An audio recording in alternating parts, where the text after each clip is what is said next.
A healer who does not preserve his blood, which we can also call plasma, which comes out of the body in a urinated form, is either ignorant or is not really a healer.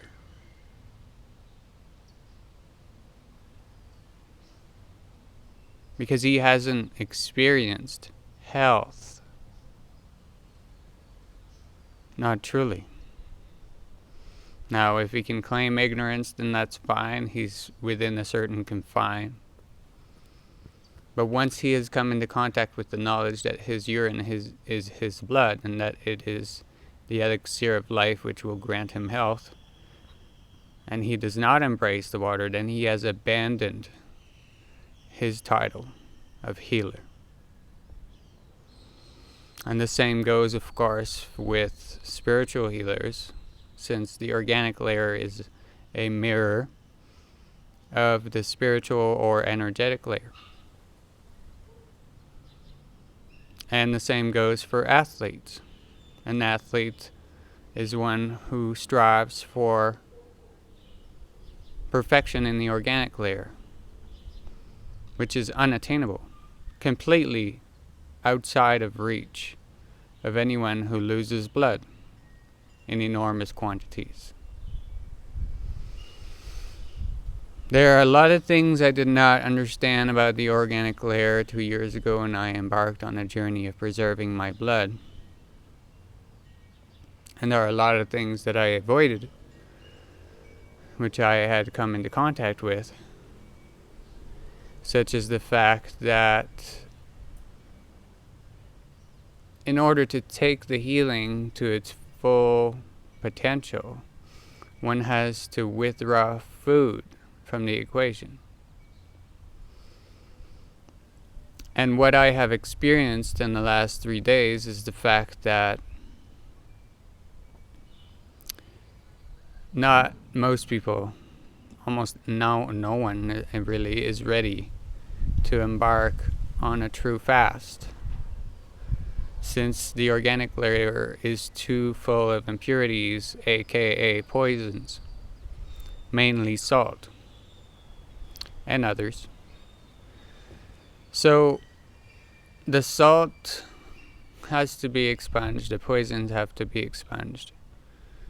And the first stage of expunging is really intense, as I'm witnessing right now, as I'm experiencing. This is like full-on what they call disease, essentially, in terms of organic energy level. I'm basically stunned that I was able to go to the market where we picked up some mangoes in preparation for a break from the fast, which will happen within a few hours. So I'm essentially developing a protocol for people who are fairly clean already. So if you're obese or something, then drinking the morning plasma and totally changing the diet is really the first step, probably for a few months. Now, for those who have what people would call healthy body weight, which is to say they don't have a lot of toxicity, which appears to us as fat in the top layer, there's deeper poison, but the most apparent will come in the form of body fat. So any body fat, by the way, is not energy stored in the body. It is poison stored in the body. Big difference, eh?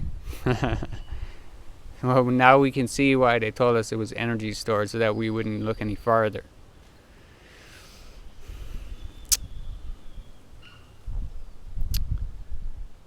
So I'll be taking 3 days off, and I'll be essentially eating fruits and high water vegetables like celery and sprouts.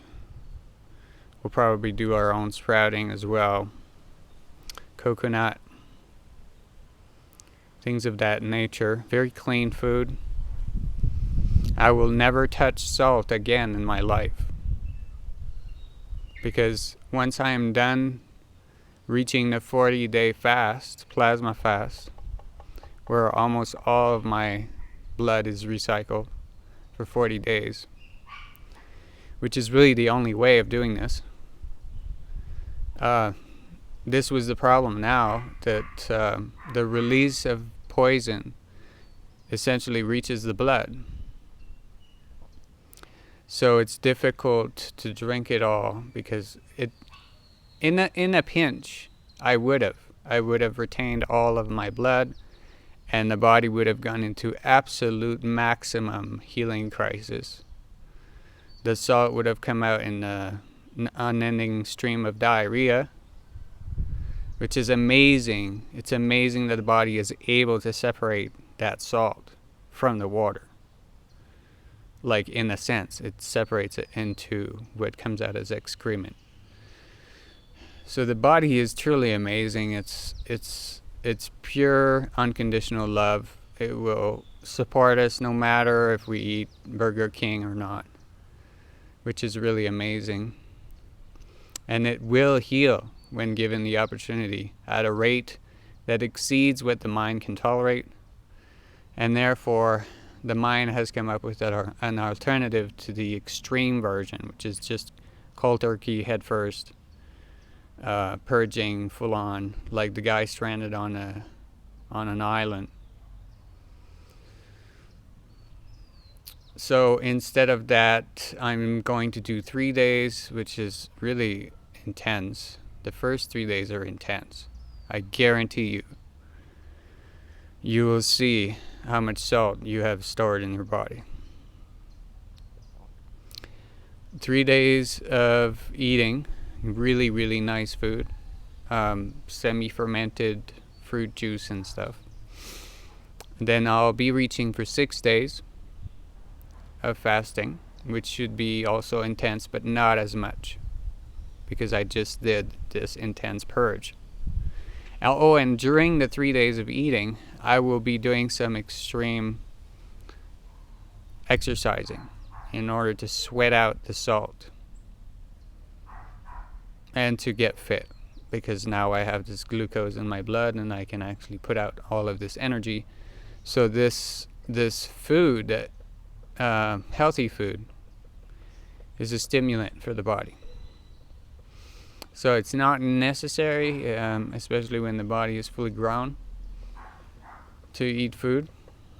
By the way, there are people who don't eat food anymore, but it is a stimulant. So if someone wanted to do athletic performances, then of course, because he is competing against people who do take stimulants, aka food, then he would himself also have to take stimulants, aka food.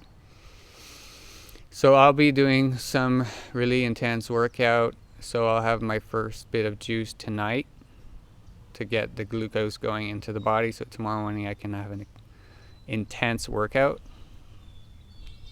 And I also want to see how quickly the energy levels get back up. So overnight, essentially.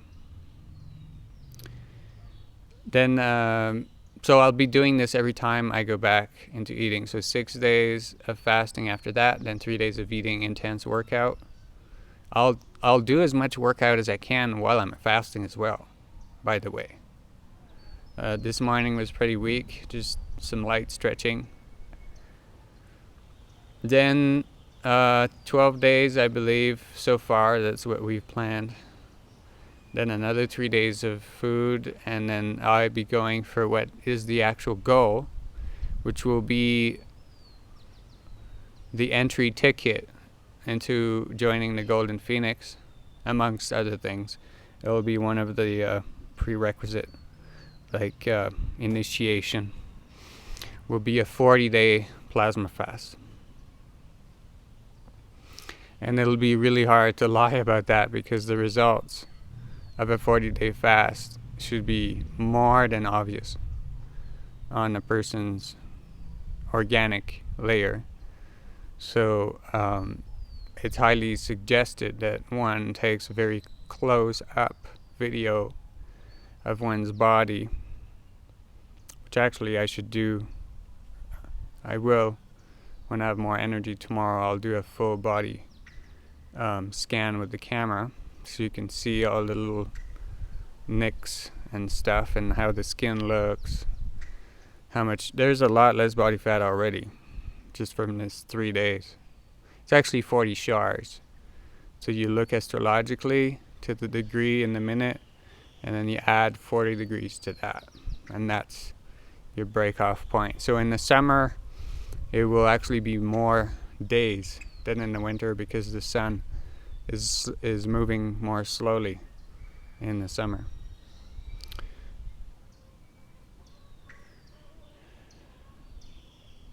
So yeah, I'm happy to tell people about the water of Shiva, but then it kind of brings on some responsibility on them to act. So when one is told about the water of Shiva, this is probably one of the greatest tests to know whether or not one is a warrior. And I can tell you right now, there aren't a lot of warriors around. So with that, I'll leave you, infinite magical beings, and see you all on the other side.